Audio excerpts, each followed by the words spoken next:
దేవా నీకు స్తోత్రం అని దేవుని స్తుతించండి. దేవా ఈ రాత్రి ఒకవేళ నాలో బేతనీయలో కనబడే 5 లక్షణాలు లేవేమో, నాలో దీనత్వం మరుగైపోయిందేమోనయ్యా. నేను నీకు భోజనము పెట్టే అనుభవం లేనివాడిగా మారిపోయానేమో, నిన్ను గూర్చి ప్రకటించేవా లేనివాడిగా మారిపోయానేమో. నన్ను క్షమించు దేవా.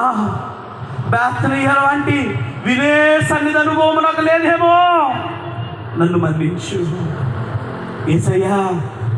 బేతనీయ నీ పనికి కోతమిచ్చేది ప్రోత్సహించే అనుభవము నాలో లేదేమో యేసయ్యా. బేతనీయ నీ మాటకు లోబడే అనుభవంలో ఉంది, నేను అలా లేదేమో. ఈరోజు ఈ 5 లక్షణాలు లేని నాకు పునరుద్ధరణ ఆశీర్వాదం బేతనీయలకు ఎలా వచ్చినది నాలోనికి రావాలంటే నేను 5 ఆభరణాలు ధరించిన వాడిగా